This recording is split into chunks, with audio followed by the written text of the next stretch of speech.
A small wooden house by the sea. A quiet man crafting chairs, cabinets, and quietly holding on to things no one else knew. A woman leaving the city after a divorce, bringing along her daughter and a heart too tired to believe in new beginnings. And then they met.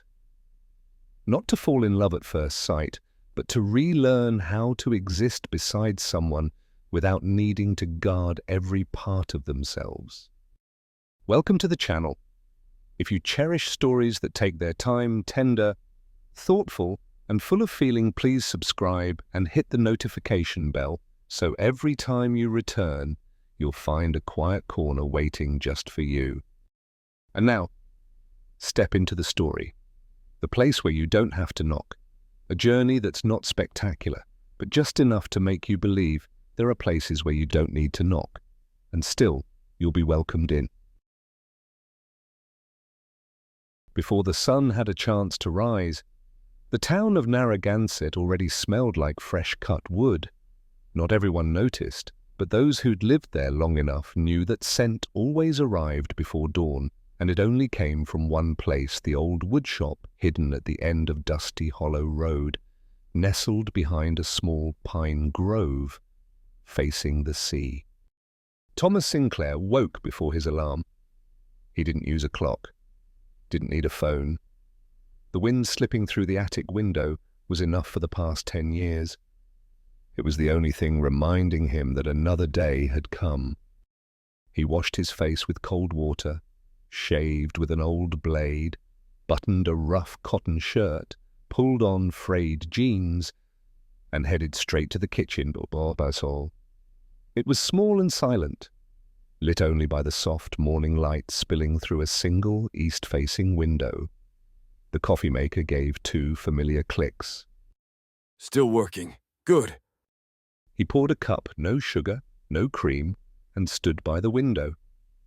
Outside, the lawn was uneven, tire tracks etched into the damp earth, and the white fence had faded into a pale memory of itself. Beyond it lay the dirt path leading to the sea, where once his son's footsteps would echo every summer morning. Now, only the crows cried. Thomas didn't smoke. He tried once at 20, before marrying his wife.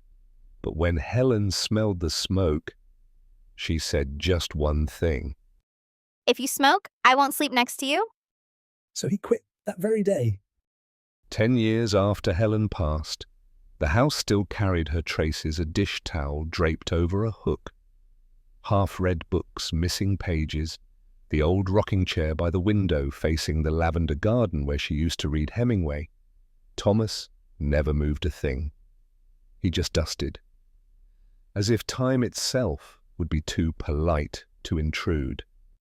At 6:30, Thomas stepped onto the porch, coffee in hand, eyes on the sea.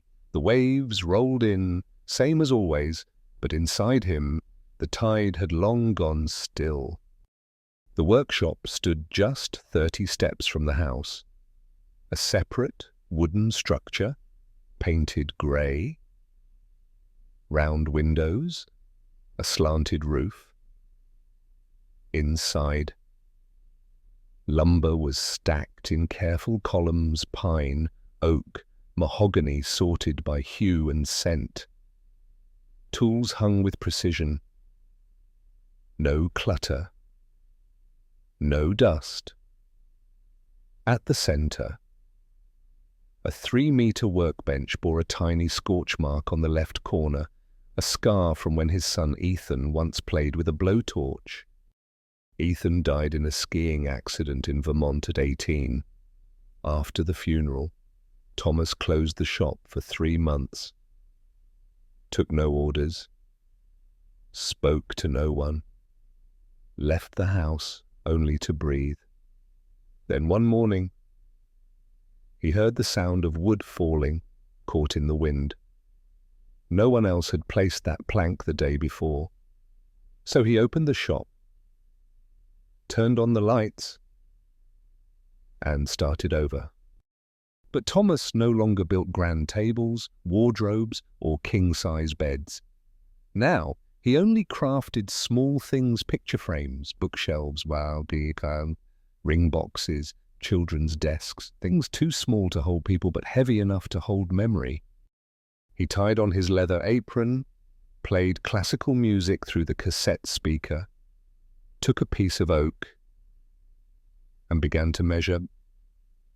No sketches. It all lived in his head. By 8, the soft rumble of a delivery truck echoed the postman. Thomas didn't go out. The package was left on the wooden table by the door, same as always. No one asked for a signature. Everyone knew he hadn't signed anything since 2016. When the sun broke the horizon, Thomas looked up. The first light of day streamed through the glass. For just a moment, he caught his reflection in the wall mirror. A man with silver hair, deep eyes, broad shoulders, slightly hunched as if used to carrying something unnamed. No rain today. The wood will dry just right. He bent down again, carving slowly. The sound of chisel on wood was steady, like the heartbeat of a man who'd lost too much to ever live loudly again. Around town, folks called him the old woodman pipunto.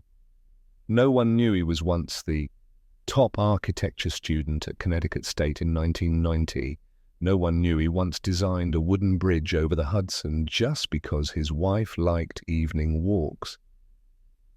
And no one knew that every year, on the anniversary of her death, he built a chair, placed it behind the house, and left it for the wind and rain to wear away.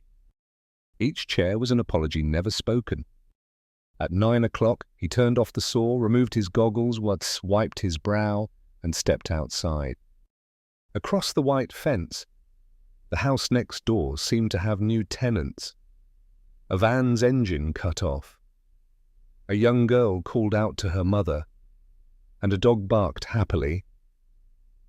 Thomas paused, furrowed his brow, then sighed. Another noisy summer.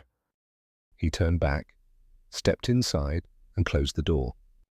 Marie Tremblay didn't like mornings that were too quiet. In New York, the rhythm of life was in the blare of horns, the call for coffee orders, the staccato heels on concrete. But in Narragansett, this morning, all she could hear were gentle waves, chirping birds, and the gleeful barking of Winston, their golden retriever. Isabel, her 17-year-old daughter, was tugging Winston away from a patch of lavender growing beside the fence. Winston, come back. Stop eating someone else's flowers.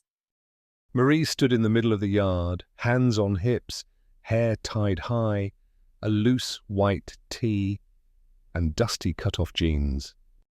He's just excited to start a new chapter. Maybe the lavender needs a friend too. You talk like Winston's a character from some novel. He's got more soul than a few people I've lived with. They both laughed. Under the early summer sun, Marie saw something she hadn't seen in weeks, a real smile on her daughter's face. Moving here from New York had been a bold decision to Yao, but after a drawn-out divorce, they both needed a different kind of air just to breathe again. The new rental sat right by the sea, with whitewashed wood siding and a slanted roof straight out of a New England postcard. Not big, but 3 bedrooms, a small kitchen, and a back porch that caught the sun. Best of all, it was next to another house, one where Marie had noticed a flicker of amber light burning late last night. Thomas Sinclair. The landlord had warned her before handing over the keys. He lives next door. Woodworker? Quiet type. Nothing to worry about. Just don't cross the fence. Marie was no stranger to fences, real or emotional, but she wasn't planning on spending all 3 summer months without saying a proper hello. Isabel, grab the toolbox for me. The right side window's jammed. You mean the one you shoved under Winston's food bin? That's the one. She climbed onto an old wooden chair to check the frame. As she reached up, the hinge groaned a high-pitched screech. That sounded like a 90-year-old woman crying. You sure you don't want a handyman? I lived with a man for 18 years. If I didn't learn to fix things myself, what a waste of time that was. But just as Marie twisted the screwdriver, the wood beside the window gave way. She lost balance, stumbled, and fell, not hard, but enough for Winston to bark like a siren. Then the workshop door next door creaked open. A tall man with broad shoulders, silver-streaked hair, a grey work shirt, and jeans dusted with sawdust stepped out. He didn't say anything, just watched. Marie looked up, dusted herself off, and smiled politely. Good morning. We just moved in yesterday. Sorry for the noise. The man gave a slight nod. His eyes squinted a little in the sun. Lower hinge is off track. If you keep pulling, the wood will split. Marie blinked, surprised, but stayed friendly. I'm guessing you've done this before. I'm a woodworker. Next door. Marie Tremblay, this is Isabel, my daughter. And Winston the lavender vandal. Apparently, Thomas didn't respond to the joke. He glanced at Winston, then back at the window. Leave it. He walked over without waiting for an invitation, pressed his palm to the wood frame, tested the pressure, then knelt to inspect the hinge. No toolbox in hand, he seemed to already know exactly what he'd need. Marie and Isabel exchanged looks, half amused, half impressed. Thomas worked quickly, silently, removed the screws, replaced a bracket, realigned the frame. No extra commentary. In under 10 minutes, he stood, brushed his hands off. It's fixed. Don't touch it for a day. thanks. I owe you a coffee. I don't drink coffee with strangers. The abrupt reply hung in the air. Thomas gave a short nod and walked back to his workshop, leaving behind the scent of cedar and silence. Isabel tilted her head, watching him disappear. He's interesting. He's old-fashioned. That's what he is. But did you see that he knew exactly what to do? He fixed that window faster than Dad ever changed a light bulb. Because he wasn't trying to prove anything. Marie stood still for a moment, looking at the now perfect window frame. Part of her wanted to laugh. Another part just felt quiet. Some people don't need words. They let their actions speak. And maybe, sometimes that's enough. But Marie wasn't the kind of woman to skip a proper hello, especially not to the first neighbor of a brand new beginning. Isabel, how about we bake that plum cake tonight? Planning to share it with the neighbor. Exactly. He doesn't drink coffee, but everyone needs cake. Which is why we won't give him the cake. We'll just leave it at his door. No note, no expectations. Like telling someone, we see them. Marie smiled. She didn't know what she was doing with her life, but at least this morning, she hadn't fallen hard. And someone gruff and quiet had helped her back up. Thomas didn't step outside all afternoon. After fixing the neighbor's window, a gesture, he was still chastising himself for as too emotional. He went straight back into the workshop, turned on some Bach, and resumed shaping the unfinished table leg from yesterday. Work calmed the static inside his head. The blade slid through the wood grains steady, clean, nothing extra, nothing wasted. He disliked loud people, but more than that, he hated city politeness, the kind of smile that meant nothing, questions that masked indifference. Marie Tremblay seemed to carry both traits, and what unsettled him most was her initiative, as if he were a crack needing mending and she came carrying bandages. As the sun kissed the edge of the porch roof, Thomas took off his goggles and went to wash up. He walked toward the front porch where he kept deliveries and the occasional forgotten tool, and that's when he saw it.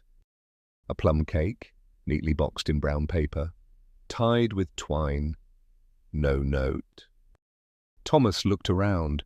No one, only Winston sitting by the fence licking his paw, and Isabel on the porch steps with a book pretending not to watch him but sneaking glances now and then.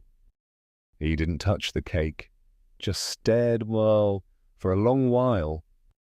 Then he went inside, opened the fridge, pulled out a soda, took a sip, and glanced at the cake again through the small kitchen window. He thought of Helen. She never baked. Couldn't, really. Her gift was soup and a legendary 4-cheese lasagna.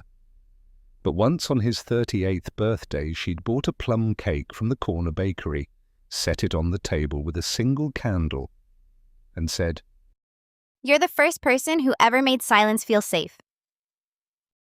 He hadn't understood it back then. Only after she died did he realize silence was no longer a choice. It was all that was left.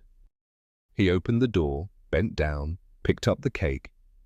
His fingers touched the edge of the paper, gently, as if any pressure would make it vanish. He brought it into the kitchen, set it on the table, didn't open it, just left it there. That night, dinner was instant noodles, cherry tomatoes, and sliced cheese. The cake sat untouched. Near midnight, he turned on the kitchen light, sat alone, stared at the box. Then, slowly, he untied the twine, peeled away the paper. The scent of ripe plums, butter, and vanilla floated up like a memory lost and found. Thomas cut a small piece, placed it on a porcelain plate, the kind meant for guests, though none had come in a decade. He ate slowly, very slowly. Not because it was delicious, though it was, but because of the strange feeling rising inside him. Someone had thought of him. The next morning, the cake box was washed and the lid inverted, fastened and placed neatly by the wall near his door as if nothing had ever happened. Marie noticed it first. Huh, classic response. At least he didn't throw it away. And he didn't return it. That means a little gratitude, or courtesy, or He just doesn't know what to do with it. Marie laughed. She hadn't expected anything from the cake, but still felt lighter knowing it hadn't been ignored. She'd met many kinds of men, ones who talked too much, ones who controlled too well, the ones who smiled but had silent eyes, but never someone like Thomas, someone whose every silence made her wonder. All that day, Thomas didn't show, not in the yard, not in front of the workshop. Marie ran errands alone. Isabel read, and Winston stood guard by the gate as if waiting for something to... Toward evening, Thomas finally emerged, carrying a bag of wood scraps, heading toward the back to dump them. Just then, Winston leapt the fence and lunged at the bag. The wood spilled everywhere. Marie rushed out. I'm so sorry, Winston. Come here. Thomas said nothing, just bent down to pick up the pieces. Marie dropped beside him to help. He's still adjusting to the new place. I thought the fence was high enough, It's fine. Just scraps. I'll pay to replace anything. No need. I don't reuse scraps. Marie paused, looked at him. But isn't everything we make just something built from what's left behind? Thomas looked up. His eyes weren't cold like yesterday, just tired. I'm not good with words like that. I'm not good at baking, but I did it anyway. Thomas stood, didn't answer. But before turning away, he let out a soft exhale. Marie heard it, said nothing. As he disappeared behind the workshop, Marie turned to Isabel, who was clutching Winston like guarding a secret. He doesn't hate you, I don't think so either. but he's afraid of you. Maybe he's afraid of anyone who knocks before he can shut the door. Marie looked across to Thomas's yard, where the scattered wood scraps still lay. She knew they weren't just pieces of wood. They were remnants of a man who'd lost so much, he believed there was nothing worth keeping. But maybe, just maybe, the plum cake was a beginning. Thomas didn't sleep that night, not because of the cake, not because of Winston, not even the brief exchange in the yard with Marie. There was something about her, a kind of light that didn't glare, but still made him squint. He lay on the old couch by the living room window, no lights on. In his hands was a worn leather notebook, the edges frayed. Inside there, sketches from years past, some complete, others only lines and intention. One page he returned to over and over, a wooden bridge with railings shaped like wings, something he once designed for Helen. Marie wasn't like Helen, not in looks, voice, or movement. But one thing unsettled him. Marie walked through pain barefoot, not with haste, not with denial, but by facing it. Helen had done the same. Cancer, not an accident. She'd known, prepared, even told him to prepare this. But he never could. Not enough. The next morning, Thomas stepped out onto the porch and saw Isabel circling the yard on her bike, Winston bounding after her like a shaggy shadow. She wore an oversized grey hoodie and held a sketchbook in one hand. Thomas leaned silently against the wooden beam, eyes drifting toward Marie's house. The kitchen window was open. The scent of weak coffee and toast floated across. Marie was rinsing cups. She wore a white shirt, buttoned unevenly, hair twisted loosely. Earbuds in, swaying to music only she could hear. No one noticed Thomas, and he had no intention of being seen. But then Marie turned.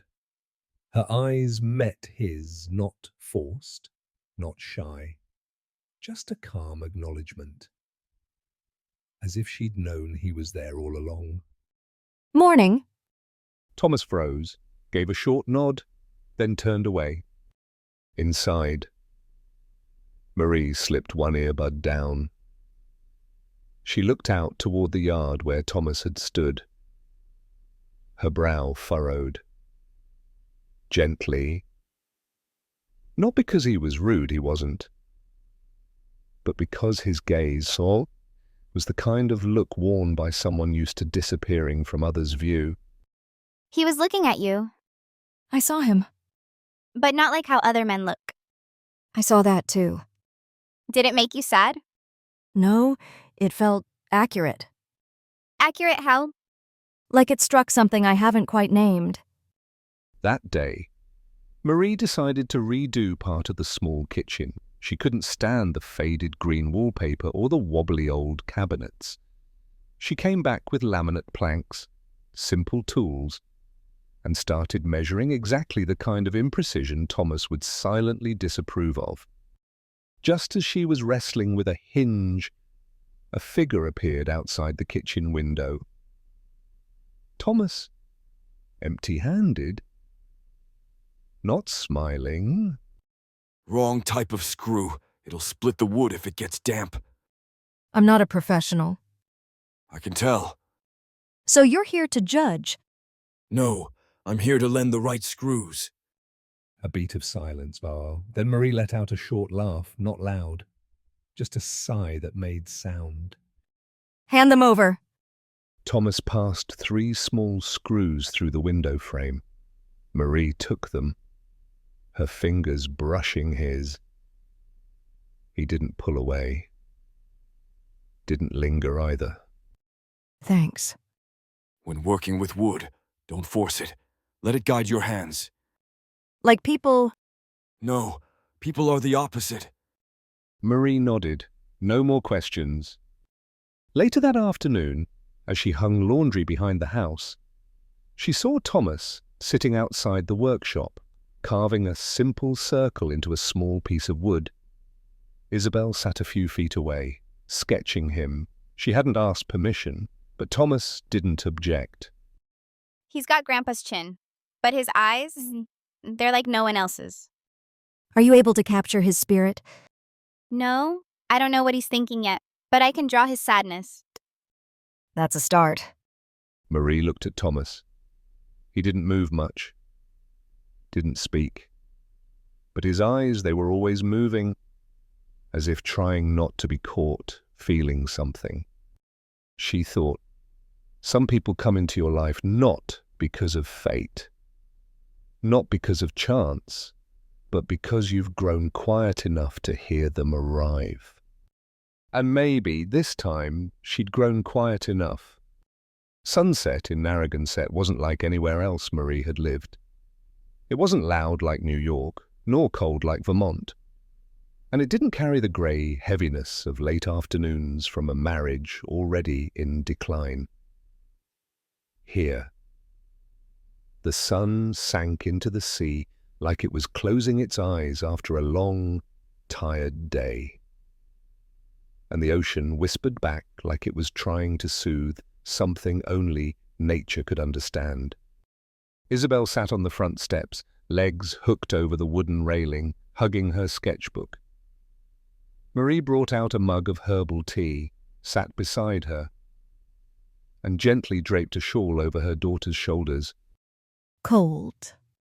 No, just feels like the season's about to change. Summer's just started. For someone who's been living through years that felt like winter, even a little sunlight feels like it might disappear too soon. Marie looked at her daughter and nodded. She really had grown up, not just in height, but in the way she spoke. The way she observed the world with a language adults sometimes forget, the language of quiet listening. A sudden pop echoed from the beach. Marie and Isabel flinched. Fireworks, but not the town-sponsored kind, but small handheld ones, probably the neighborhood kids, under a sky turning pinkish violet. The flickers flared and faded like fleeting sparks of memory. Want to go for a walk? Now. If you don't, you're just going to sit here thinking about the neighbor 3 parts strange, 7 parts oddly charming. Marie nearly choked on her tea. Isabel. What you look at him like a writer stares at a character they haven't figured out yet. I'm a teacher, not a novelist. But he's the first person you've looked at slowly in over 2 years. Marie didn't answer. She finished her tea and stood. Isabel whistled for Winston, and the 3 of them, 2 women and 1 shaggy dog, headed toward the beach. By the time they arrived, the sparklers had burned out, but a small gathering, likely neighbors, had formed. Someone played a guitar. A few sat on folding chairs. Others spread blankets across the sand. The air was filled with grilled corn, charcoal smoke, and salt water, a real summer scent. And there, amidst the quiet crowd, Marie saw Thomas. He sat alone on a folding wooden chair, a paper cup in hand, gaze fixed on the horizon. No one beside him, no one speaking to him at tea. But he didn't look lonely, just present in his own way. In his own. Isabel stopped, tugged her mother's hand. Let's sit near him. We won't talk. Just sit. You think he'll mind? He lives next to us. If he wanted to disappear, he would have moved long ago. They approached, choosing a spot just a few steps away. Marie sat first, then Isabel, and Winston plopped down between them, resting his head on Isabel's foot like a sleepy, snoring pillow. Snoring. Thomas turned his head, said nothing. Marie gave a polite nod. Isabel smiled. Then all 3 looked back to the sea. No small talk, only the sound of waves, wind, distant guitar chords, and Winston's gentle snoring. Then, as the sky deepened into dusk, Isabel spoke, softly but clearly enough for both adults to hear. Mr. Sinclair, were you ever happy? Thomas didn't respond right away. He kept his eyes on the sea. The wind tousled his hair. Marie turned, about to intervene, but paused. Sometime. Children ask what grown-ups most need to hear.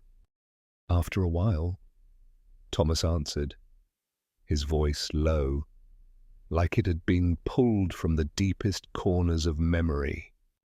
Once, every morning, when I heard my wife's slippers dragging across the kitchen floor, without her needing to say anything, I knew I was exactly where I was supposed to be. Isabel nodded. No smile, no follow-up. Marie looked at Thomas. His eyes were still locked on the spot where the sun had vanished, but in that final amber light. They no longer looked cold. They stayed like that a while longer, until the breeze turned brisk and Winston began to stir. When the trio stood to leave, Thomas didn't say goodbye. But he didn't turn away first. This time, he waited, let them take a few steps, then stood, folded his chair, and followed quietly behind. On the walk back, Isabel tugged at her mother's sleeve. You know what? What? He answered my question, but I think he was answering you. Marie didn't reply, but her heart skipped just a little, off rhythm. The next morning, Marie woke up earlier than usual. She brewed coffee but didn't drink it right away. The warm scent drifted through the kitchen like a habit not yet fully reformed. She stood at the window, looking toward the house next door, where the folding chair from last night had been neatly tucked away, as if no one had ever sat in it. Thomas was nowhere to be seen, not in the yard, not in the workshop. No familiar figure moving slowly between stacks of oak. No tapping of tools echoing across the space between their homes. Marie took a sip of coffee, then set the cup down. Isabel was stretched out on the sofa, reading a French crime novel she'd brought from New York. Winston snored under the dining table, legs curled like he was dreaming of some great chase. Isabel, Yeah, let's make lasagna tonight. Dad's recipe. No, mine. Before I taught your dad how to get it wrong? Isabel sat up, folding her book. Are you going to invite him? Not invite, just make extra. When? After 6? When the sun tilts toward the wood shop? Isabel nodded. No more questions. The two of them spent the afternoon preparing. Marie made lasagna the old way, 3 layers of cheese, 2 of meat. No fresh tomatoes, just her homemade sauce from the day before. Isabel made dessert, simple butter cookies, pressed into the shape of little wooden chairs. She didn't explain why. Marie didn't ask. At 6:15, Marie set the tray on a small wooden table on the porch. Nothing fancy. 1 big dish of lasagna, 3 plain white plates, glasses of iced lemonade, a basket of cookies, and a vase of freshly cut lavender from the back garden. Thomas still hadn't appeared. Isabel sat on the steps. Winston curled beside her. Marie fiddled with her phone, turned on the radio, then turned it off.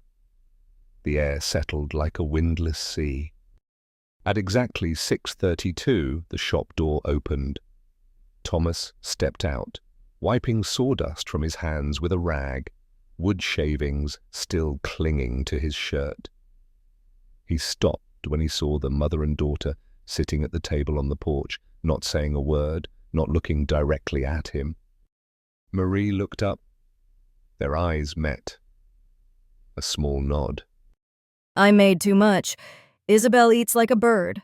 Winston doesn't like cheese. So, if you're hungry... Thomas said nothing. He looked at the table, then at his feet, as if weighing the space between 2 points. There's an empty chair.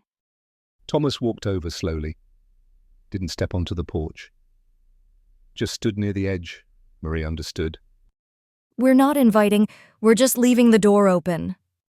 He sat down on the lowest step, didn't take a plate, didn't say thank you, but he sat.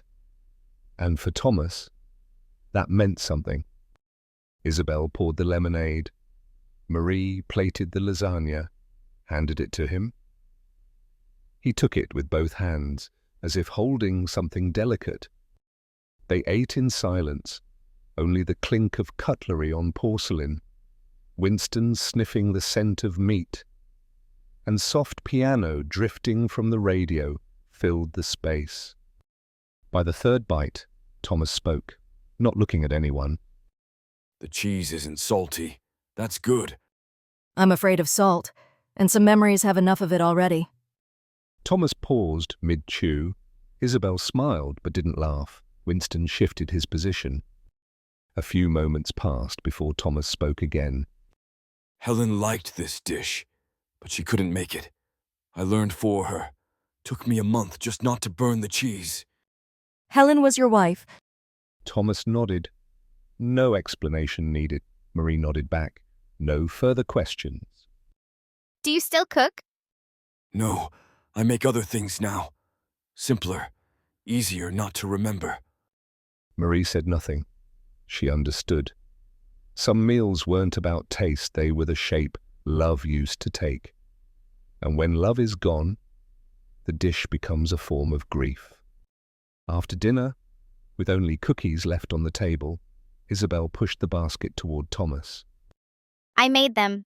They're shaped like chairs. Because of your work? Thomas picked one up, turned it in his hand, didn't eat it. Just looked at it for a long time. Chairs are the only thing I've ever known how to make, but I never sat in one long. Why not? I never stayed anywhere long enough.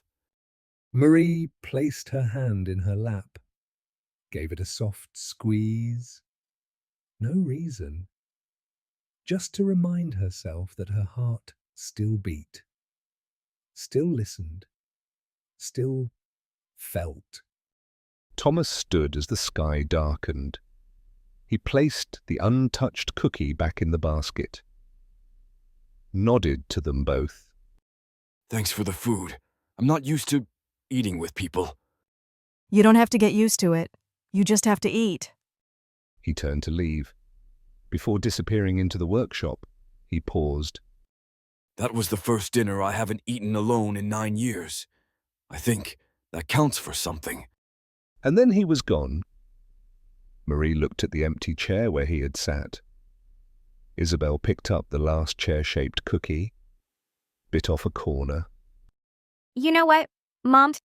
What? I think if I eat enough of these chair cookies, someday I'll learn how to sit still with someone. Marie hugged her daughter.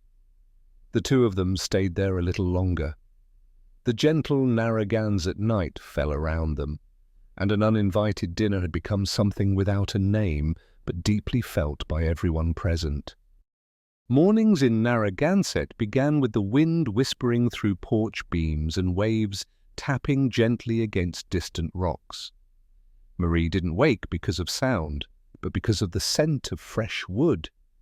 It crept into the fabric, settled in the floorboards, stirring something warmer than sunlight. She stepped out onto the porch in her pajamas, an old t-shirt and cotton capris hair tousled, bare feet brushing the cool wooden floor. Isabel was still asleep. Winston had his nose buried in the sofa blanket. When Marie opened the door, she saw it a small wooden box, placed on the step, smoothly sanded, unpainted, unlocked, with no note. Just a single carved image, a lavender sprig leaning right, so delicately etched that Marie had to bend close to see the fine chisel lines. She picked up the box.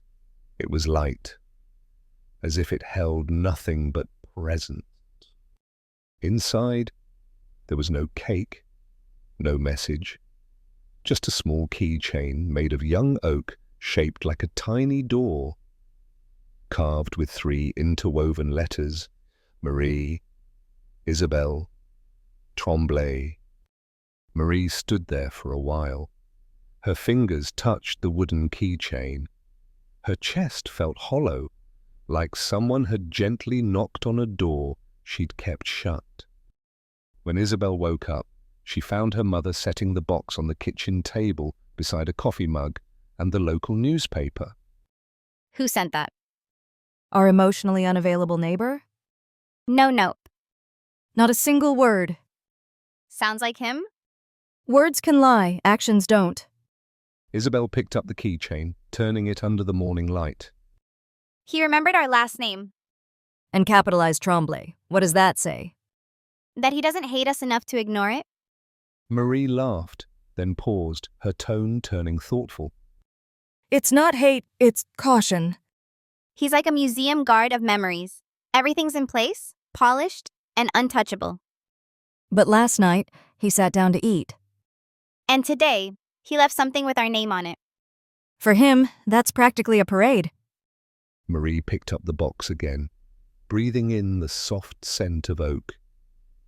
She thought about the dinner table from last night, about what he said of Helen, and about his eyes, still deep as the sea, but a little less cold. She stepped into the backyard, clipped a fresh sprig of lavender, and returned to the kitchen. On a clean sheet of paper, she wrote 3 lines. We don't keep boxes empty. We fill them with small, real things. Today, the scent of wood reminded me of something never truly lost. No signature, no drawings. She folded the note, placed it in the box, tied it shut with an old twine, and asked Isabel to leave it on the woodshop's porch. You two are playing chess without a board. We're testing if someone dares step into another's silence. You're making room for him on your map. No, I'm asking if he wants to redraw the map with me. The box sat untouched all day, resting outside the shop, kissed by sunlight and tugged gently by sea breezes. But when Marie woke the next morning, it was gone. No sign, no word, but a small basket of red apples had been left on their porch, along with a single note written in firm, deliberate handwriting, black ink. If wood is a language, I'm relearning how to pronounce the first vowels. Marie read it, pressing her lips together. Isabel peeked over her shoulder and gave a low whistle. He doesn't know commas, but he knows the right words. Iki. He doesn't need many. So what are you going to write back? I'm not. Why not? Because not every message needs a reply. Sometimes, just sitting at the same dinner table again is enough. And that evening, at exactly 6:30, Thomas sat down on the porch step. Again, no invitation, no knocking.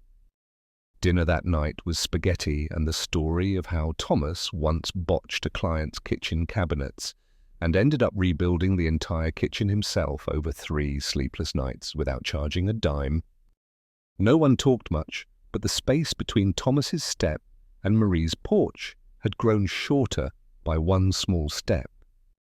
Isabel wasn't the kind of kid who poked around where she didn't belong, but things that were quiet yet alive, like the steady carving sounds from Thomas's workshop, she couldn't help but notice. For 3 weeks since moving in, every afternoon after online school, Isabel wandered around the backyard, pretending to play with Winston but really listening. The shop made strange noises, not harsh machinery, but like breathing in rhythm, sometimes fast, sometimes slow. Sometimes it paused, like it was thinking. That afternoon, with Marie off at the store buying coffee and Winston passed out under the lavender bush, Isabel walked past the workshop. She hadn't planned to stop, but the door was slightly open. Inside, sunlight poured in through a round window, slanting across a wall full of sketches and tools. Thomas sat with his back to her, sanding a long plank of wood, slow movements, rhythmic, like wordless jazz. Mr. Sinclair. Thomas didn't turn. Come in, but don't touch anything without asking. Isabel gently pushed the door. The scent of sweet wood and faint ash hit her warm, unfamiliar. In her mind, it looked like a scene from a novel, a room where someone rebuilt the world just to avoid falling apart. You made all this by yourself. Wood doesn't need another person to take shape, just steady hands. But you have blueprints, right? Sometimes, but the hands move before the plan, like writing before you know the full sentence. Isabel stepped closer to the workbench. Besides the plank being sanded, there was a half-finished picture frame, a sliding lid box, and a few pencil sketches hand-drawn, precise. What's this one? Thomas glanced over, then nudged the box toward her. A letterbox for an old couple. They still write notes to each other every morning, even though they live together. That's kind of romantic. Or maybe they're just not good at talking. Like you. Thomas paused, then gave a small nod, like accepting something long understood. I say enough when it matters. The rest, the wood says. Isabel looked around. She noticed a small wooden chair under a cloth. She didn't touch it, just pointed. Who's that chair for? Thomas didn't answer right away. He walked over, pulled off the cloth. It was a small child's chair, sturdy and low, with the letter E carved into the seat. Ethan, my son. I made it when he turned 3. How long have you kept it? 15 years. Like keeping something to remember. No. To remind myself I once knew how to make something for someone. Isabel didn't speak. She walked toward the wall, where carvings were pinned maple leaves, sailboats, tiny handprints, and one unfinished drawing a kite with a broken string. I don't think you're lonely. I think you just don't know what to do with the empty spaces. Empty spaces can become chairs.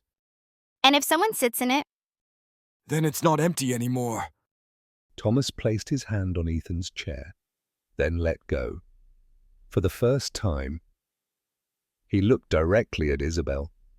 No suspicion, no retreat, just a look like someone who'd spent years guarding their memories, only to realize some kids don't come to break things. They come to listen. Isabel smiled. She didn't ask anything else. She simply sat on a long bench opposite Thomas, pulled out her sketchbook, and began to draw. can I sketch your workshop? Up to you. I won't draw you though, Why not? because you're still figuring out what shape you are. Thomas lowered his head and chuckled soft, like sawdust. Light, but real.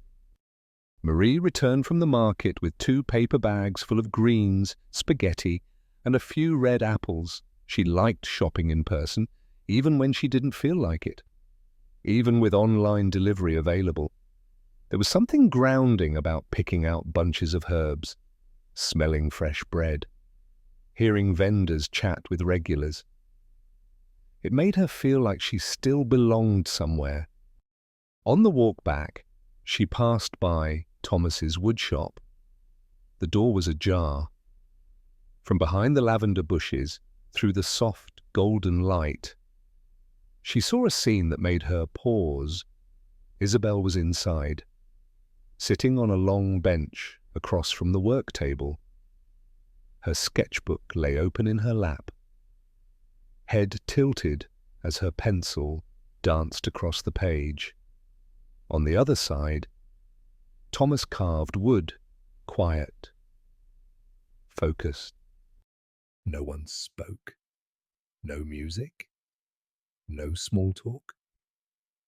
Only the sound of wood against wood and pencil across paper. Marie didn't enter. She didn't call out. She simply stood there, a few minutes in the soft afternoon light, watching her daughter and a man whose role in her life she hadn't yet found words for She used to think no one else should shape Isabel, guide her, reach into her inner world. But now, watching this moment unfold, she didn't feel worried. She didn't feel replaced, just peaceful, a kind of unexpected peace. On Thomas's work table, she noticed the small chair with the carved Isabel had once mentioned. Marie didn't know its story, but she knew no one kept a child's chair in a workshop for over a decade without a reason. A faint, unfamiliar feeling rose in her. Not jealousy, not unease. It was more like someone gently brushing a part of her she'd forgotten existed. A part called trust. She turned and walked home without disturbing them. In the kitchen, she unpacked groceries into the fridge. As she passed the garden corner, she noticed an old plank of wood lying face down under the vines. She bent down, lifted it. It wasn't large, a plain board, weathered and soft at the edges, but not cracked. She cleaned it off, let it dry in the sun, then carried it inside her, on the shelf, next to the sugar jar and the teapot. Marie placed the board like a tray waiting for fresh bread, or a stand waiting to hold something still unseen. Isabel came home later that afternoon. She didn't say much, just I borrowed a few wood samples from Mr. Thomas for texture studies. He let me pick whatever I wanted. Did you like being there? Yeah, it's quiet like a library, but it feels like people remember more there. What do you think he remembers? Not what, who. Marie nodded. She poured 2 cups of tea, handed one to her daughter, and sat at the dining table beside the newly placed board. Neither of them asked about it, but to Marie, it felt like a preface, something waiting to begin. After the rain the previous afternoon, something in Thomas Sinclair shifted, not loudly, not visibly, but Marie could feel it. It wasn't that he smiled more or spoke more, it was that he began finishing things he had once left undone. In the workshop, Thomas pulled out a long piece of oak once meant to become a bookshelf for Ethan, his son, when the boy was about to start first grade. Back then, he planned to carve Ethan's name into the top, dividing each shelf by themes: science, wall, adventure, comics. But Ethan passed away just after Thomas had finished sanding the first panel. Thomas had put it all away, never touched it again. until today. He didn't follow the old blueprint. He remeasured, cut it shorter, made it 3 tiers instead of 4, and didn't carve the name. But on the bottom edge, he sketched a curve, maybe a bird's wing, maybe a wave. When Isabel stepped inside, he didn't look up. She stood quietly, watching. Can I help? Thomas set the saw down and wiped his hands. You ever use sandpaper? Only on sketch paper, but I learned fast. He nodded, pulled up a chair, handed her a small plank and a sanding block. This side should be as smooth as the pages you love. Don't rush. Don't force. That afternoon, the workshop echoed with the quiet rhythm of sanding. Marie passed by and saw them, Thomas and Isabel, each in their own corner, not talking much, but moving in sync like musicians who'd rehearsed together for years. Marie didn't enter. She returned to the kitchen, opened her old laptop, and pulled up a novel draft she hadn't touched in 15 years. The title still read The Silent Reader in the Wind. She didn't change it. She simply added a blank page and typed the first line. I wasn't planning to come back to life, but someone quietly placed my heart back in my chest without warning. That evening, when Isabel came home, her hands still dusted with sawdust, she set a long piece of oak on the kitchen table. I asked for a piece. It's beautiful. I want to draw on it. What are you going to draw? I don't know, but I know it won't feel like drawing on paper. Marie touched the wood grain, inhaled the scent of fresh oak. Her heart softened, like water settling. In the shop, Thomas held his carving knife, staring at the back panel of the bookshelf. He hadn't planned to sign it, but his hand moved instinctively, remembering how it used to be. He didn't carve Sinclair, he didn't carve Ethan. Just 3 simple letters, small, on the lower right corner.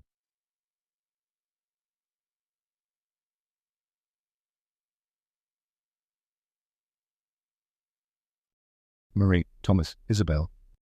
For the first time in years, he finished something in the workshop, not for someone who was gone, but for someone still here. On an early weekday afternoon, while Thomas was in town picking up wood for a custom order, Marie brought over an apple tart to return the wooden box he'd sent last time. She wasn't hoping to see anyone, just planned to leave the dessert on the table and head home. But the workshop door was ajar, the breeze drifting through gently, and a sheet of paper floated to the floor. Marie bent to pick it up, intending to place it back, but then her gaze stopped. It was a pencil sketch, no text, no color, just fine lines, but full of presence. The room in the drawing was clean and square, with a low bookshelf, a large window catching the light, a desk angled to avoid the glare of the afternoon sun. It was clearly drawn for a child, but lacked the usual playful touches. Not sad, just unfinished, like a dream that had only been half built. Marie stood there for a long moment, staring at the paper. She didn't take it with her, but the image stayed with her clearer than any paragraph she'd ever written. That night, when she returned home, Marie quietly stepped into Isabel's room. Her daughter wasn't there outside sketching in the backyard. Marie didn't change anything. She dusted a little, gathered a few loose sketch pages from the floor, straightened a crooked curtain, and opened the window that had stayed shut for weeks. Light poured in, brushing across the corner of Isabel's desk where she always kept her pencil standing like an upside-down bouquet. Marie stood for a moment, then called out toward the backyard. If you could have a room that's just for you, just for being, what would you want it to look like?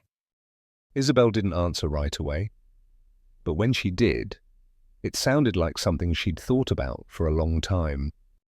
I'd want the window facing southeast, so the sunlight wouldn't hit my eyes. I'd want low bookshelves, so I don't have to tiptoe, and a tilted drawing table, so I don't have to twist around when the light changes. And I want wooden walls, not white. Why? Because white reminds me of hospitals. Wood reminds me of Mr. Thomas.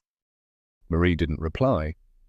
She went back to her own room, pulled out her manuscript, and wrote this line on the blank page. Some sketches never get finished until someone brave enough lives the rest of the story.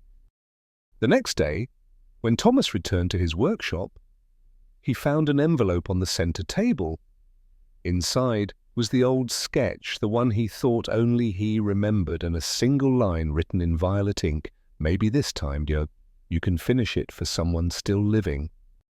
He didn't smile, but he sat down at the table, picked up his pencil, and began redrawing the first outline of the cabinet, this time without the letter E. Late summer skies tend to shift moods like someone running on no sleep. Bright and harsh one moment, then suddenly soft again, as if the sky remembered it once had a heart. Marie had just finished hanging the last of the kitchen towels when she heard a knock at the door. Not hurried, not hesitant, 3 even taps, just enough. She wiped her hands and stepped out to open it. Thomas stood there.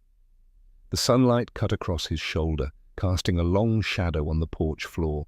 In his hands wasn't a wooden box or scraps needing repair, but a rolled-up sheet of paper, neatly tied with twine. He didn't say hello, didn't say sorry to bother, didn't.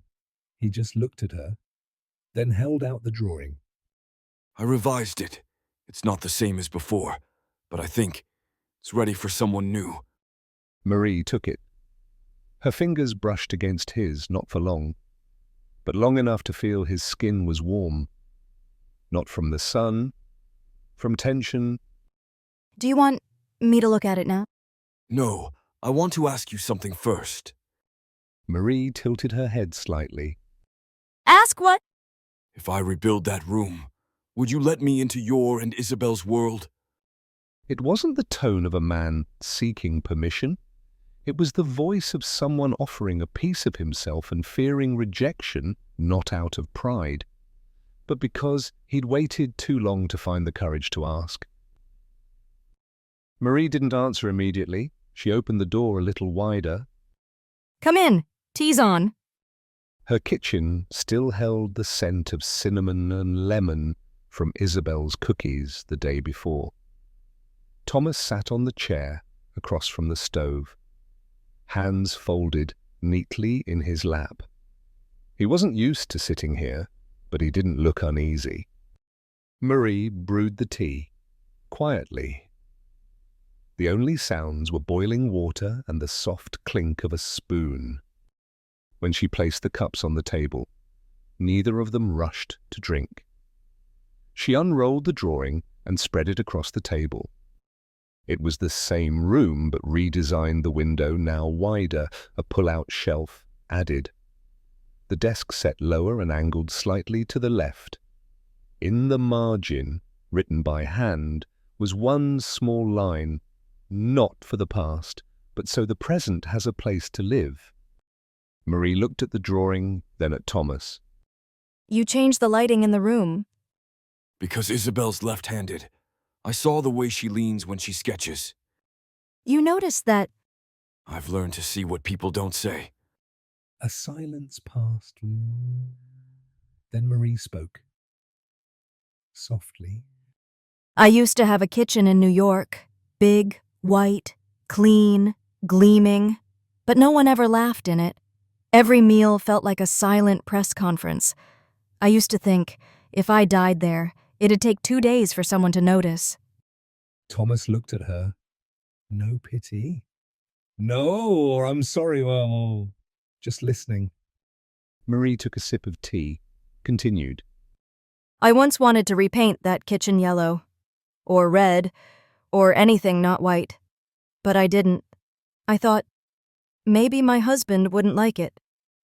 But the truth was, I was scared that if I changed the color and it was still silent, I'd have nothing left to blame. Thomas placed his hand on the table, not close to hers, but not far. After Ethan died, I burned all my interior sketches except one. I hid that one in a tin of screws. I thought, if I kept just one thing I made for my son, maybe I was still his father. Marie looked up. Her eyes shimmered, but didn't spill. You still are. Thomas looked down at the drawing, then at her. So, if this time I finish it for someone still here, would you let me? Marie didn't answer. She laid her hand gently on the edge of the paper, firm, clear. Her fingers stopped at the corner where his handwritten line rested. Thomas placed his hand beside hers, not over, just beside, like an answer that didn't need words. In the kitchen, sunlight streamed sideways through the window, catching their hands, 2 hands worn by loss, now learning how to touch again, without breaking. They started on a Saturday morning, when the sky was just beginning to brighten and the sound of waves still tangled with mist. No one officially picked the time, but by 7:30 Marie had brought the paint cans out to the porch. Isabel had tied up her hair and pulled on an old shirt. And Thomas, as always, had been in the workshop since before sunrise, carrying plans and precisely cut timber. There was no ground-breaking, no ceremony, just 3 people, 3 tools, a hammer, a brush, and a sketchbook. Thomas was the first to speak. Paint first, frame second, Floor comes last. Like writing a story. Start with color, build the structure, then finally step inside and live it. Isabel pointed to the colour swatches among soft pastels. She chose a shade that resembled young oak bark with a hint of ash grey. I don't like white, but I don't want it too warm either. I want it to feel like late afternoon light. Marie nodded. Thomas paused briefly, then murmured, That's the color Helen once picked for the porch, but she never got to paint it. They painted the walls in silence. Marie rolled paint in wide, even strokes. Thomas used a small brush to edge the windows. Isabel sat on a stool, sketching her own mural for the wall, an arch, not a door, not a window, but, as she called it, an opening. By noon, they sat on the floor, eating cold-cut sandwiches and sipping iced tea. Winston padded in, sniffed around, then stretched out across the unfinished wall. What if we let his paw prints dry into the paint? Then he becomes part of the room, unerasable. Every room needs one small flaw to remind you it's real. That afternoon, they built the bookshelf frame. Thomas let Marie drill the screws. He stood nearby, not instructing, just ready to steady the board if she slipped. When she finished, he said only one thing. Straight, solid, better than I ever did. Isabel giggled. Mom used to want to be an architect. But I studied literature instead. I thought I was afraid of formulas. Maybe you always knew you'd be the one writing them, not following them. Marie looked up. For the first time, she saw not just Thomas the craftsman, but a man who'd been misunderstood many times before. By the end of the day, the curtains were hung, the floor newly panelled. The bookshelf stood proud. The desk angled just the way Isabel liked it, and her mural, the archway, was framed above Winston's resting spot. The sun tilted west, spilling light through the newly opened window, casting long golden stripes across the floor. The three of them sat down on the wood. Quiet. Sweat on their arms, paint on their hands, wood dust on their legs, but they all felt lighter. Thomas leaned against the wall. Marie sat on his left, Isabel between them. No one said, "This feels like home." No one needed to. In that space, each brushstroke, each wood panel, each sketch and curtain rod were quiet declarations from three people who once thought they no longer belonged anywhere, now slowly building something that didn't need to be named. As they rose to leave, Marie glanced back one last time and whispered, For the first time, I believe a room can hold laughter. And everything left unsaid. Isabel flipped on the light, a soft golden glow, not too bright, not too dim. I think I could grow up here. Marie gently squeezed her daughter's hand. Thomas said nothing. But inside his chest, a sound stirred one he hadn't heard in years. Not a hammer, not a saw. It was laughter, echoing from a room that had once been silent. That night, Isabel spent the night at a friend's house for the first time since moving to Narragansett. Marie called to confirm she'd arrived safely, then stood still in the kitchen, holding a cup of tea she didn't drink. There was something inside her, knocking softly, not loud, not clear, but enough to know. She didn't want to hold it alone anymore. She opened the drawer and pulled out an envelope, the one that held the first draft of her newly rewritten novel. Just 11 pages. But for Marie, they were 11 pages she hadn't let anyone read in over 15 years. Knocking on a neighbor's door was easy, but knocking on a man who'd lived in silence, that was something else entirely. Still, she walked forward, slow, steady, carrying the envelope with no name on it. Thomas opened the door just as her hand touched the wood. No surprise, no questions, as if he'd known she'd come. I have something for you. Not for feedback, just so someone knows it exists. She handed over the envelope. Their hands brushed. His skin was warm not from the weather, but from the way he'd likely held that moment near his chest all day. You wrote that. Rewrote. Half of it is memory. The other half is what I wish had happened. I won't lie if it's bad. I'm not afraid it's bad. I'm afraid it won't feel like mine once someone else reads it. Thomas didn't open the envelope. Instead, he invited her into the workshop for the first time. At night. The place felt different than in daylight. Warm, yellow lights, angled shadows. A hush that softened the edges of the tools and sketches on the walls. The wood no longer looked stiff. It looked like quiet instruments waiting for someone to play. He led her to the back corner of the workshop to a small wooden cabinet with 3 drawers. He opened the middle one, pulled out a plain wooden box, no name, no lock. Inside were folded sheets of paper, unevenly stacked, some yellowed, some filled with barely a paragraph, others packed with words. All of them were letters never sent. I wrote these after Helen died, and after Ethan. Not to send, just to keep breathing. Marie sat down on the stool nearby. Thomas handed her one at random. She didn't ask. She opened it and read, Helen, I didn't cry the day you left. Not because I didn't hurt, but because I was afraid if tears washed away everything you left, I'd have nothing left to hold on to. I kept everything silent, like you.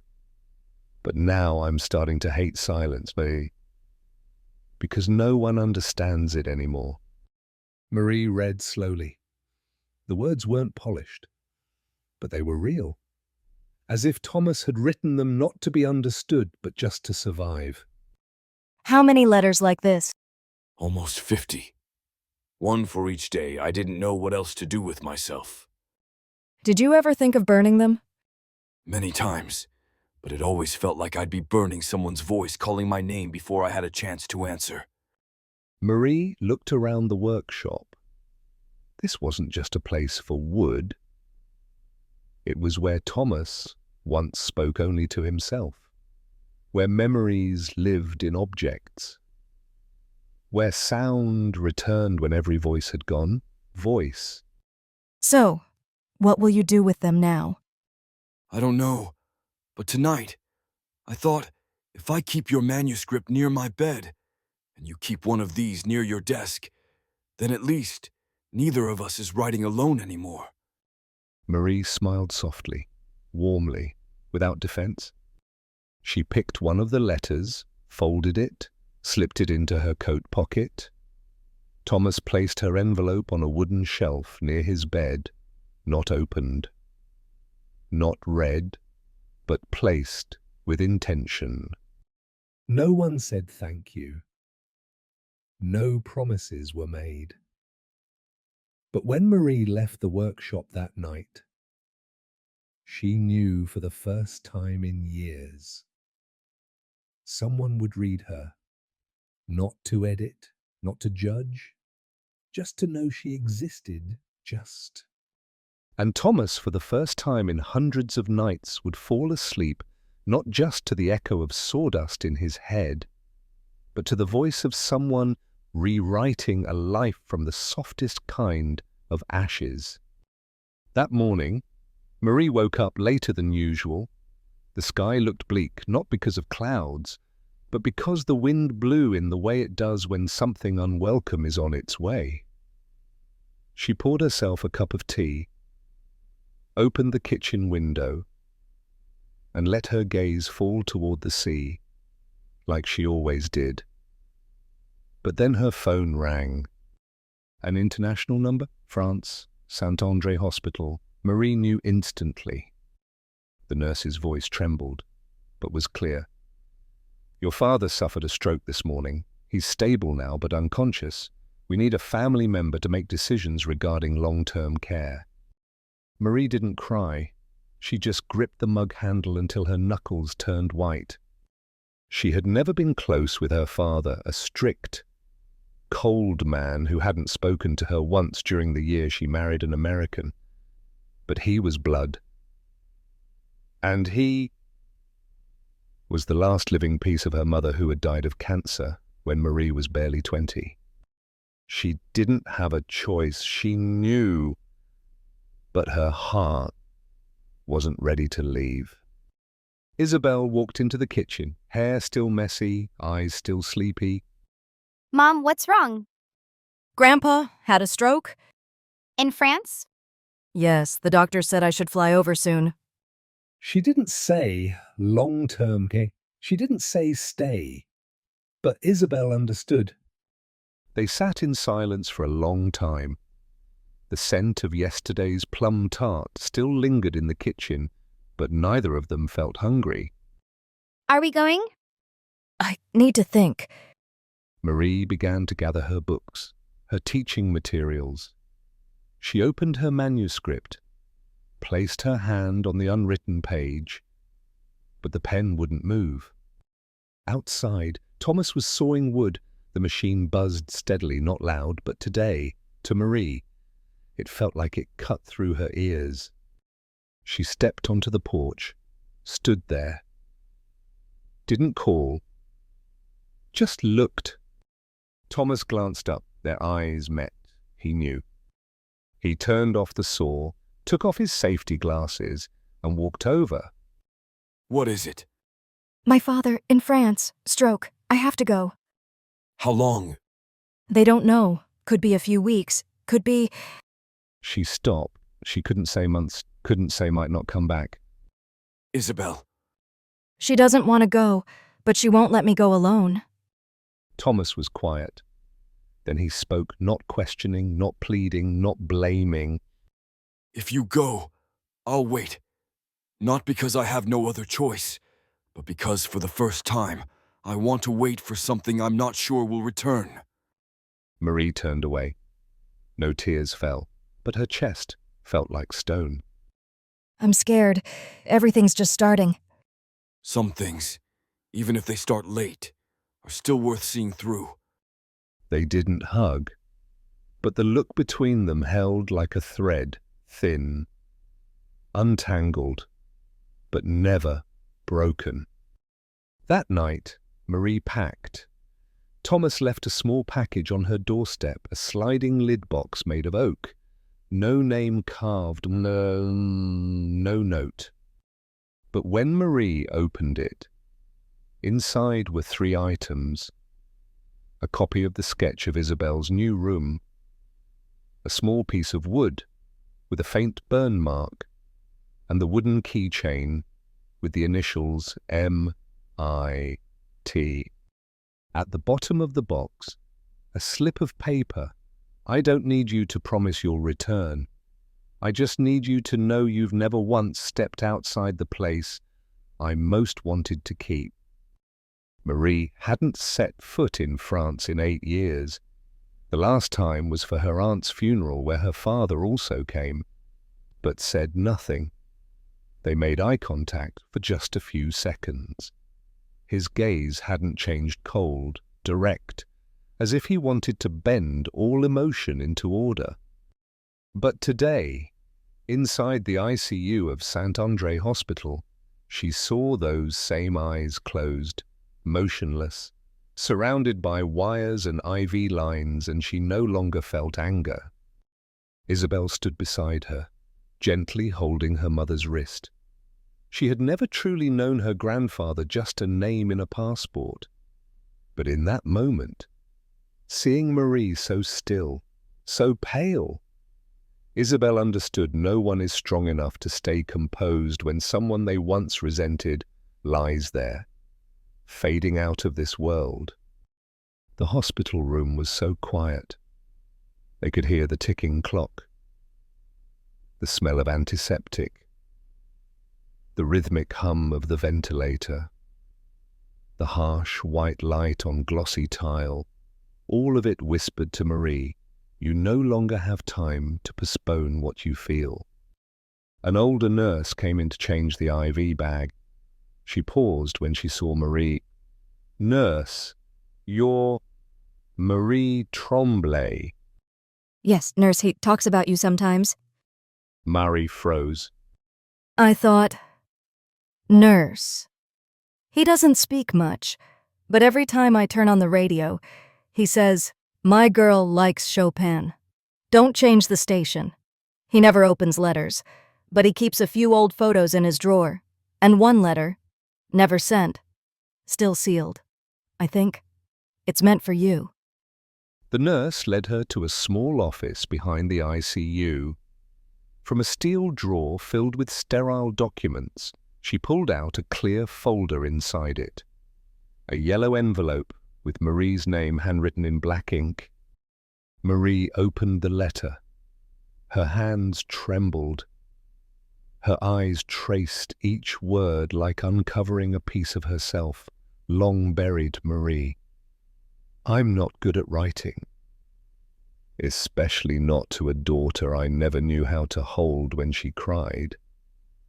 I lost my wife, then nearly lost you. Not because you left, but because I never knew how to keep you except through silence. If one day you return and I have no words left, please let this be what you find. I don't ask for forgiveness.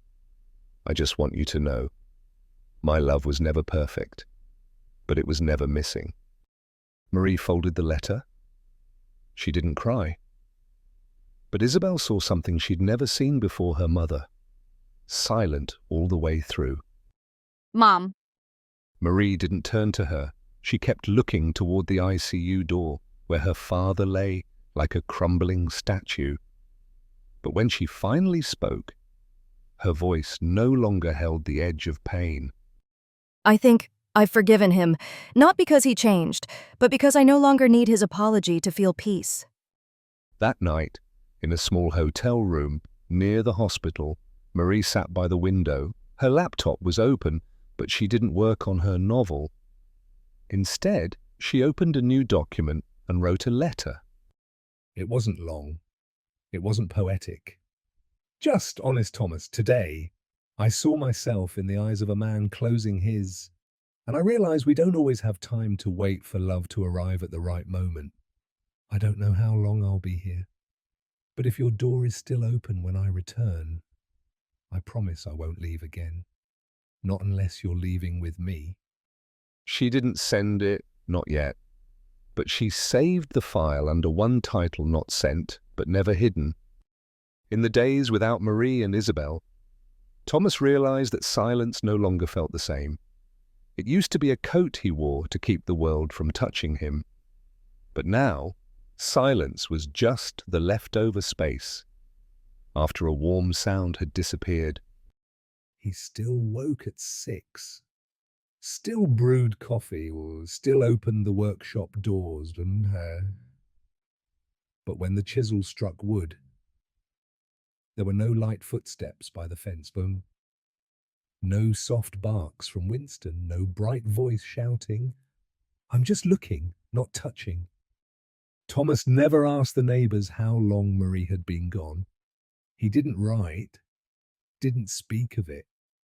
But each afternoon, he walked to the beach, stood where the three of them had once watched fireworks and stared out at a horizon that gave no reply. One early morning, just as he reached for his untouched coffee, a delivery truck pulled up, no signature required. Just a brown paper package left on the porch table, labeled, "From Paris." Thomas carried it inside, opened it carefully. Inside was a pale envelope, sealed neatly. A single line in handwriting he recognized instantly. "Marie's, you're not reading this because I want you to.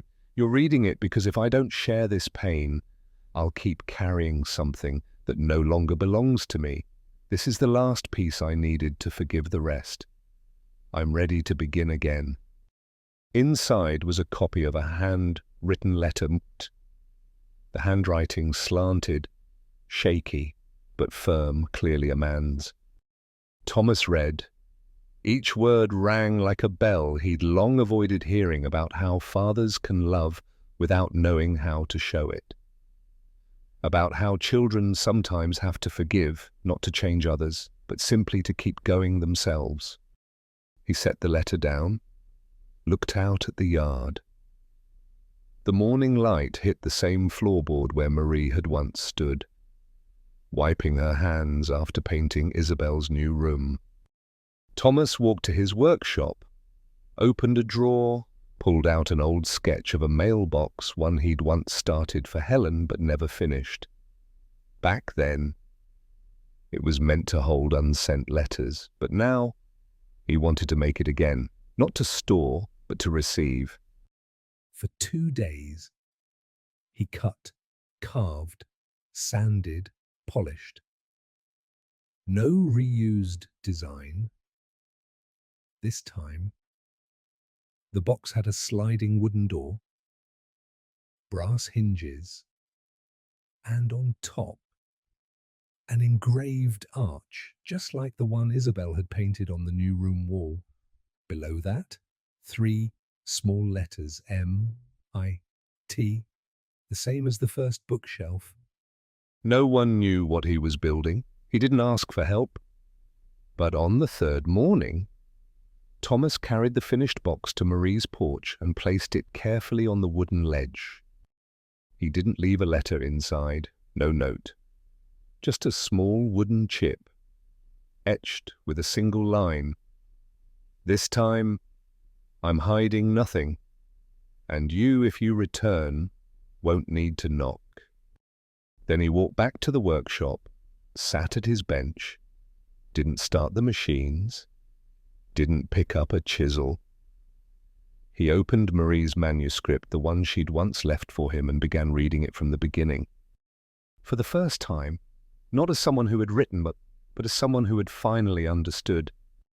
The flight from Paris to Boston lasted 13 hours, but for the first time in years, Marie wasn't afraid of waiting to land. Isabel slept through most of it, her head resting on her mother's shoulder. And Marie, rather than reading or editing her manuscript, just watched out the window, where clouds passed in slow, nameless waves, like memories she couldn't quite recall. They rented a car back to Narragansett. The sun was soft. The ocean breeze had shifted early autumn. When they pulled up to the small house by the sea, Winston was the first to greet them, leaping from the neighbor's yard like he'd never been gone. But what made Marie pause for several seconds wasn't Winston, wasn't the familiar porch. It was the wooden box sitting squarely on the step. Her hands trembled as she saw the etched line on the thin wooden chip beneath the sliding lid. This time, I'm hiding nothing. And you, if you return, won't need to knock. She opened the box. Inside was a folded letter. The handwriting, Thomas's, not long, not emotional, just true.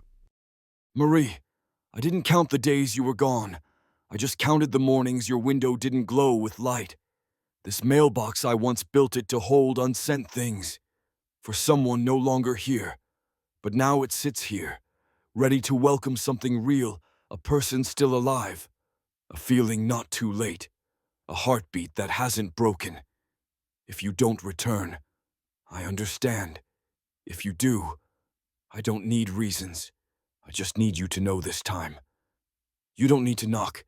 Just come in any time, for any reason, because this is still your place if you want it. Marie finished reading, folded the letter, and placed her hand over the box lid. No tears, just a breath quiet. Deep, as if she'd held her whole heart inside for the past 3 weeks, and finally it could exhale. Isabel opened the door, called her in. You go in first. I'll take a walk. Isabel nodded. She knew this wasn't a walk. This was a step forward, with no looking back. Marie carried the letter across the lawn and stepped onto Thomas's porch. The door wasn't locked. She pushed gently. The hinge didn't creak. Didn't resist. Inside, Thomas sat at his usual wooden table. He wasn't carving, wasn't writing, just holding a cup of tea, left hand on the rim, right hand resting flat on the table. He didn't look up when the door opened. He didn't need to.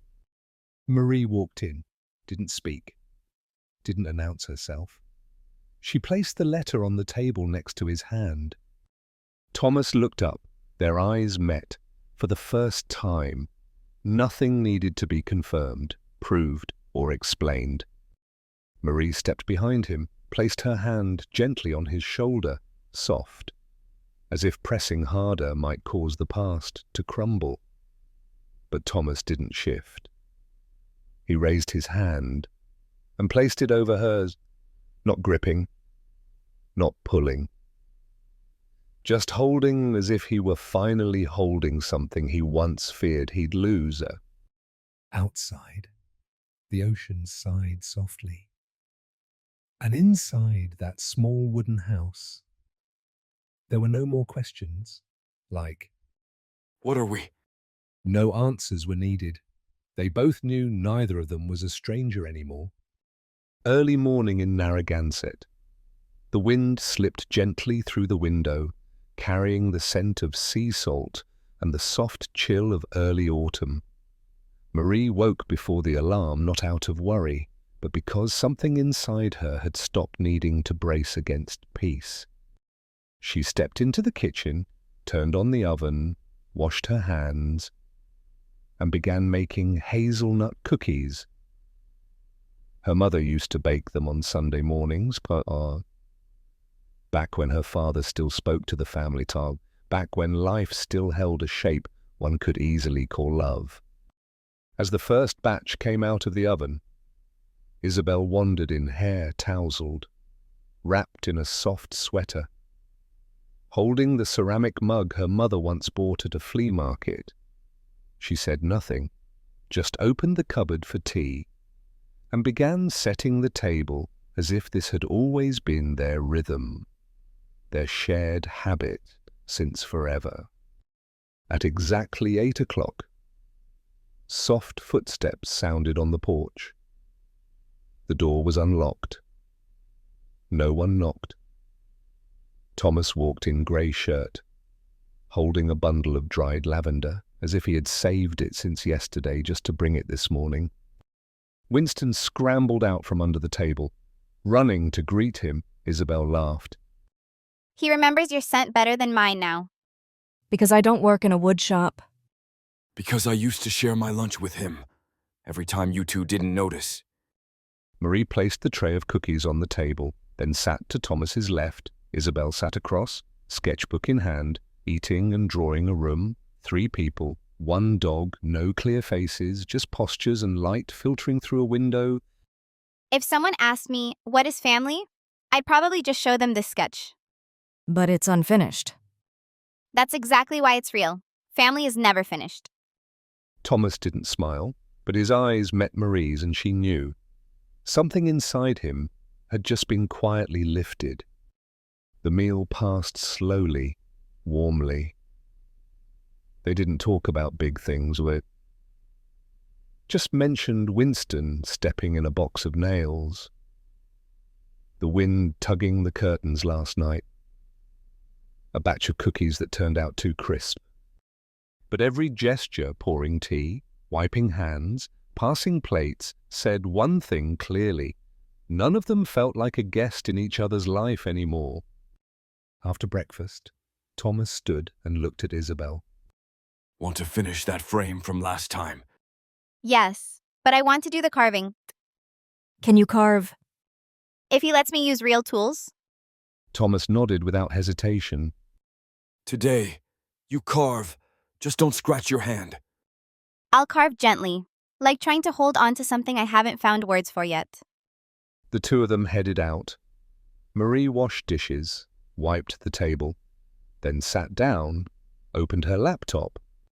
She pulled up the old manuscript, the first page once written to hide, today's page written to live.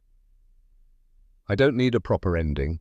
I just need a morning quiet enough not to wonder whether I belong in someone's heart without asking permission.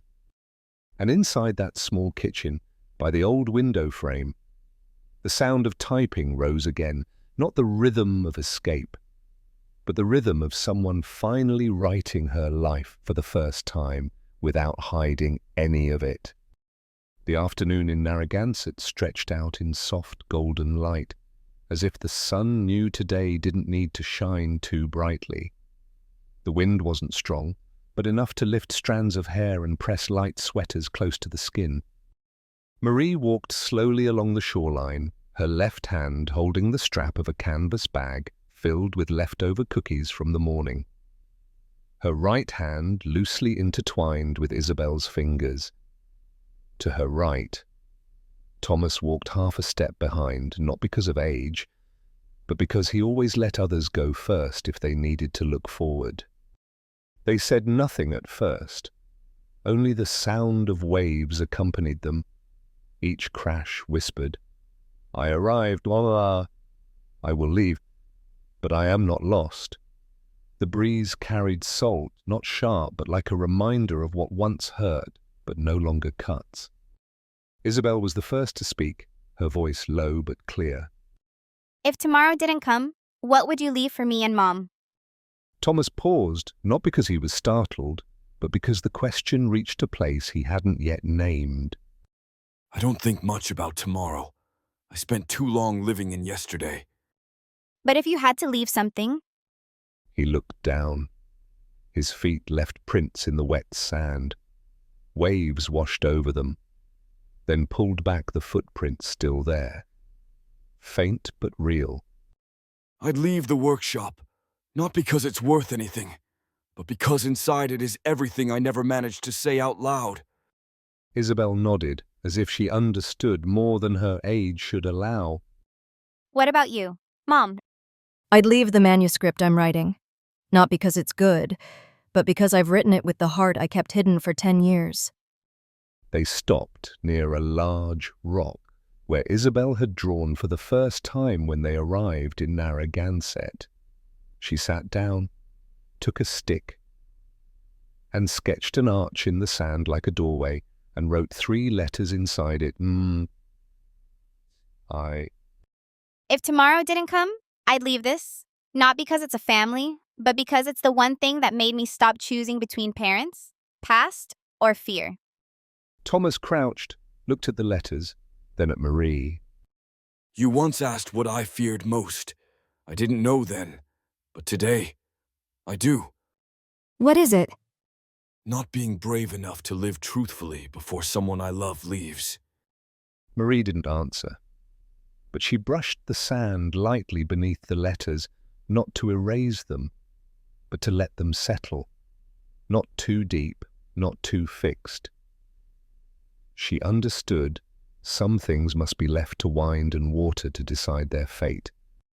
They sat down beside each other. 3 people. No hugging. No leaning heads. Just sitting as 3 points along a curve slowly closing into a full circle. Waves swept in. The arch melted. The letters faded. But they didn't mourn it, because they had just spoken all that was worth keeping without needing to keep anything else. As they stood and turned back, Thomas passed Marie, brushing her hand gently. No grip, no hold, just enough to say, I'm not leaving the workshop because I think it's beautiful. I'm leaving it because if you ever need a place to store what you don't yet know you need, it'll be ready. Marie smiled. She didn't ask, "What am I to you?" She didn't need to, because amid the wind, the waves, and the sand now blurred, she knew she was no longer someone passing through Thomas's world. She was someone who stayed. Thomas returned from the beach later than usual. The sky had turned a shade of bluish-violet, the kind only seen during season changes, when the sun no longer shone golden enough to be called summer, and the wind wasn't cold enough to be called fall. He passed by Marie's porch, paused for a few seconds. The kitchen window was slightly ajar.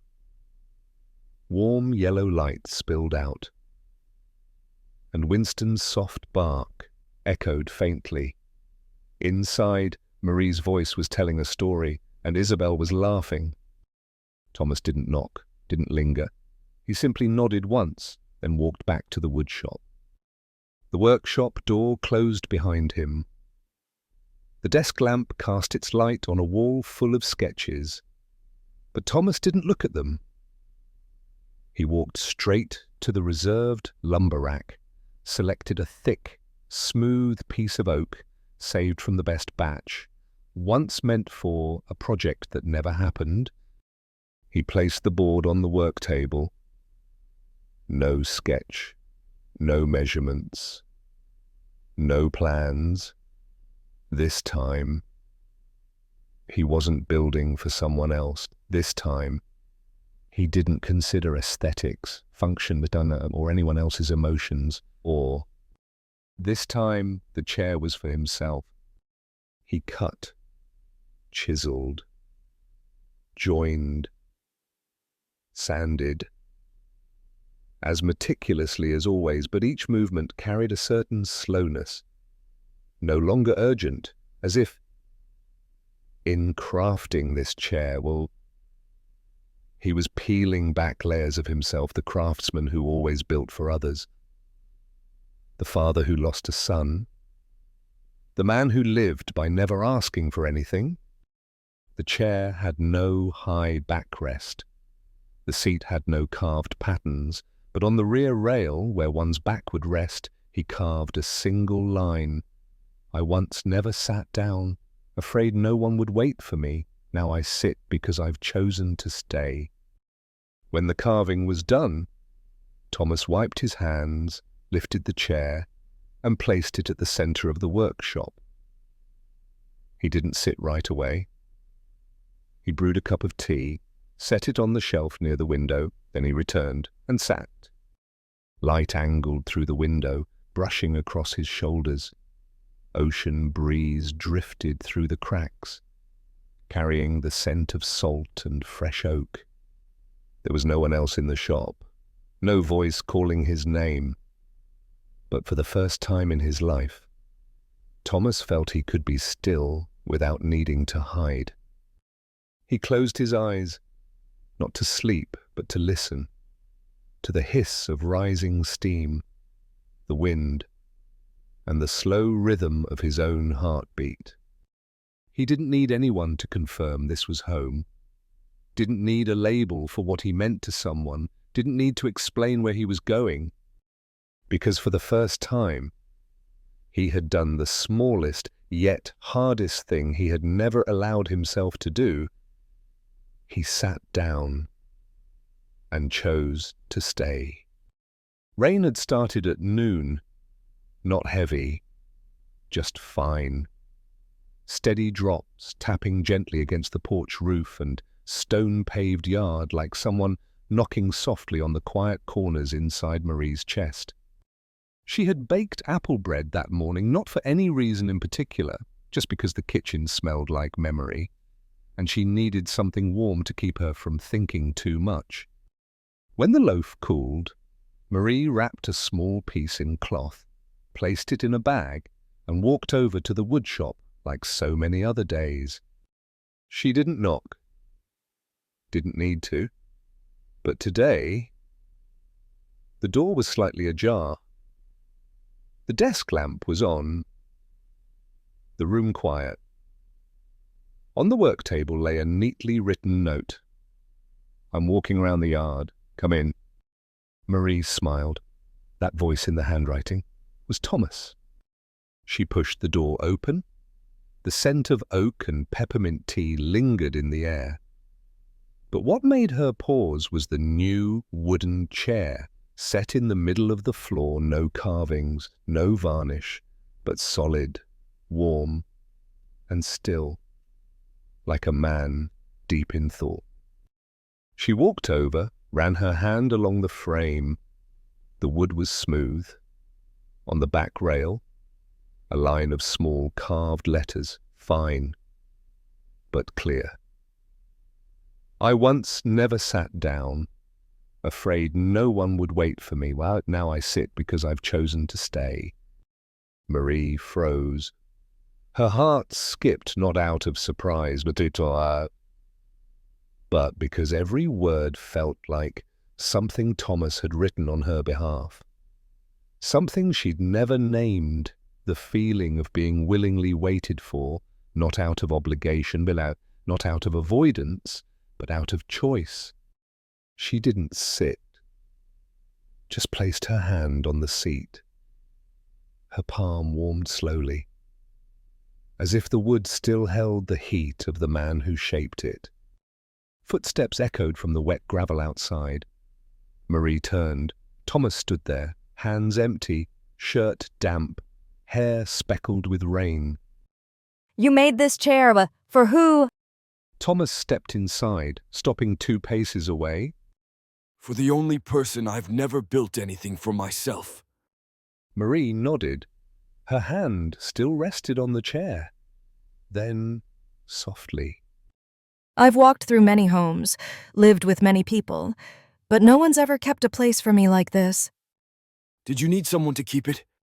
No, I just needed to know someone was willing to whether I was there or not. Thomas didn't respond right away. He stepped forward and sat in the chair, back straight, hands on his knees, not leaning, not performing. Then he reached out, not inviting her to sit in the chair, but beside it, on the wooden floor, against the frame he'd crafted for himself. Marie understood. She moved closer, sat down, leaned her shoulder gently against the side of the chair, and held the edge of the base. They sat like that, still. Rain fell beyond the window. Wind slipped through wall seams, but neither of them felt cold. Marie tilted her head, eyes on the outside world. Do you know why I'm sitting here? Because you're tired. No, because I no longer have to stand to prove I'm worth someone keeping. Thomas turned, didn't hug, didn't touch. He simply said, I used to think I had to build someone a room, a thing, a poem, to say I wanted them to stay. But now, I believe just making a place to sit, and sitting there is enough. They stayed quiet for a long time. Isabel didn't stop by the shop that day. Winston didn't run across the yard. No one else needed to be there to witness it. Because that afternoon, in a small woodshop by the sea, a man who had once been afraid to sit, and a woman who never knew where she belonged, but only found a place neither of them needed to leave again. After 3 days of rain, the sun returned to Narragansett. Not too harsh, just enough to cast a stripe of light through the wooden blinds, printing faint lines across the kitchen table and awakening the scent of coffee steeped into the sanded wood of the workshop next door. Isabel woke earlier than usual. She didn't eat breakfast, didn't open her sketchbook. She simply reached under her bed for a canvas frame carefully wrapped in linen, a painting she had completed silently over several nights. The painting had no faces, just a single arch this time, no longer empty, with 3 figures facing the ocean, a man sitting on a wooden chair, a woman leaning on the backrest, and a girl standing in between, her hand gently touching their backs. In the distance, the sea, the light, and a nameless space that didn't need to be defined. Isabel picked up Winston, wrapped the painting in a light raincoat, and walked toward the workshop. The door was unlocked. She pushed it open. Inside, Thomas's wooden chair remained in its place, steady, grounded, as if rooted into the floor. Isabel didn't call for him, didn't look for her mother. She picked up a nail, a hammer, and hung the painting right above the chair. As she drove the second nail in, Thomas stepped inside. He stood at the threshold, watching her, saying nothing. Isabel drove the final nail, adjusted the frame, then stepped back 2 paces. She turned to him. I didn't ask permission, because some things lose their truth if you have to ask to make them real. Thomas didn't respond. He stepped closer, looked up at the painting. His eyes moved across the 3 figures, then down to the real chair at his feet. After a moment, he nodded a small but deep nod, as if to say everything that needed to be said had already been spoken with every brushstroker. Marie entered just then. She stood beside Thomas, her hand not yet touching him, but her heart paused for a beat. She looked up at the painting and quietly asked, Am I in it? Yes, but you don't need to know where. The painting isn't meant to identify. It's meant to preserve. Thomas tilted his head slightly. His eyes remained on the arch. Where's the light coming from? From behind all 3 of them. Why? Because the light comes from what they don't see, but still choose to walk toward. The 3 stood in silence. A soft breeze slipped in. Morning light streamed diagonally through the window, washing over the chair and the arched painting above it, casting a pale golden ribbon like a bow, tying together the years that had passed. Isabel sat on the floor. Winston leaned against her leg. Thomas sat in the chair. Marie stood behind him, one hand on his shoulder, the other wrapped across his chest, and embraced not just for the man, but for a whole life that once thought no one would ever choose to stay. No one needed to name what they were.